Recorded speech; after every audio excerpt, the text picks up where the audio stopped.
নমস্কার বন্ধুরা, আজ আমি আবার চলে এসেছি আরেক নতুন রেসিপি নিয়ে। আজ আমি চিতল মাছ বানাবো।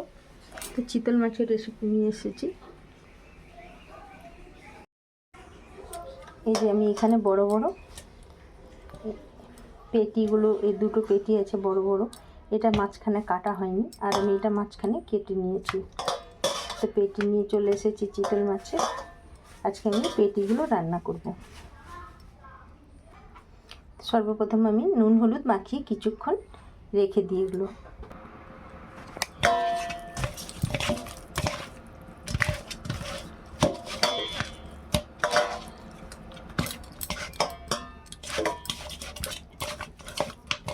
নুন হলুদ মাখিয়ে দিয়েছি। এটা আমি কিছুক্ষণ রেখে দেব। কিছুক্ষণ পরে আমি মাছটাকে ভেজে নেব। তেল বসিয়ে দিয়েছি, তেল আমার গরমও হয়ে গেছে। কিছুক্ষণ পর আমি চলে এসেছি, মাছগুলো এবার তেলের মধ্যে দিয়ে দেবো।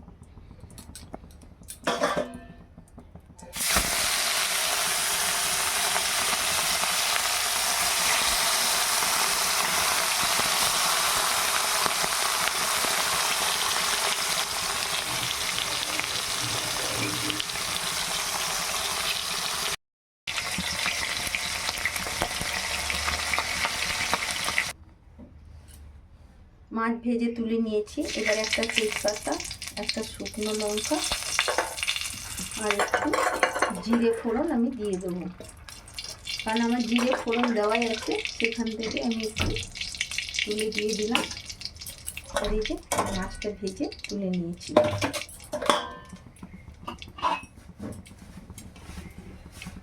টমেটো দিয়ে দিলাম,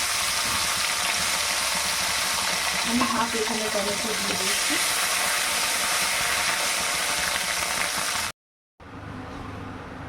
আর চিতল মাছ করবো, তাই চিতল মাছ করার জন্য এই যে আমি নিয়ে নিয়েছি পেঁয়াজ, রসুন, আদা, লঙ্কা, ভেতরে আছে জিরে আর অল্প একটু ধনে, আর আছে গরম মশলা।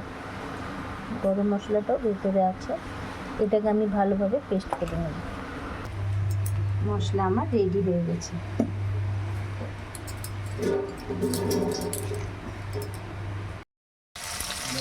এখানে আমি যে মশলাটা করে রেখেছিলাম চিতল মাছের জন্য, সেই মশলাটা আমি এখানে দিয়ে দেবো।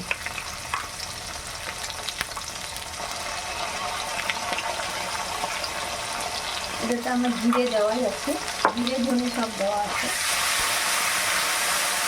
আমি এবার অল্প একটু গুঁড়ো লঙ্কা দিয়ে দেবো।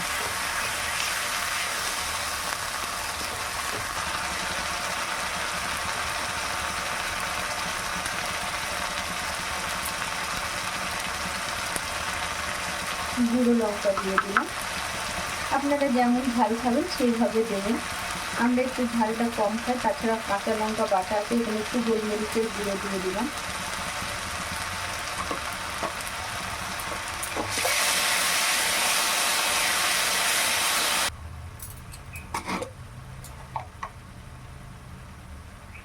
স্বাদ মতো লবণ দিয়ে দিলাম। আর দেবো আমি ব্যালেন্স করার জন্য একটু চিনি।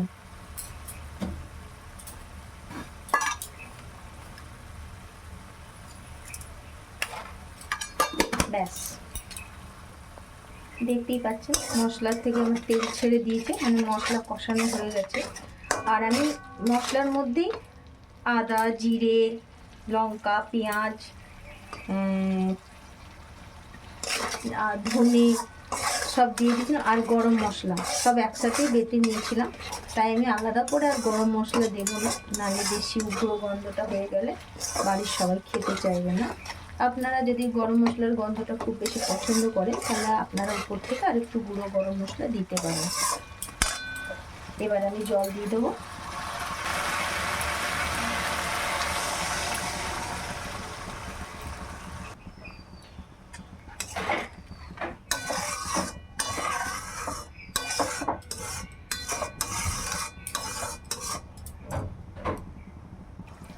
ঝোল ফুটে গেছে, তাই আমি মাছগুলো ঝোলের মধ্যে দিয়ে দিচ্ছি।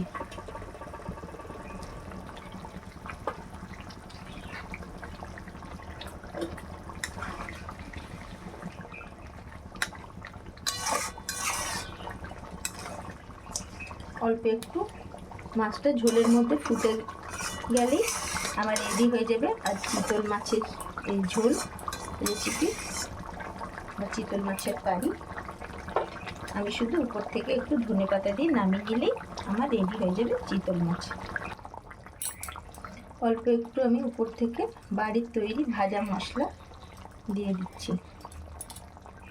ভাজা মশলার গন্ধটা একেবারে অন্যরকম একটা স্বাদ বাড়িয়ে দেবে। আপনাদের বাড়িতে থাকলে আপনারা অবশ্যই একটু উপর থেকে দিয়ে দেবেন, দেখবেন খুব ভালো লাগবে। তো চলুন, আমার রেসিপি রেডি হয়ে গেছে। আমার চিতল মাছের এই কারি বা ঝোল যাই বলবেন রেডি। এবার আমি ধনেপাতা উপর থেকে দিয়ে দিচ্ছি। ব্যাস হয়ে গেল আমার চিতল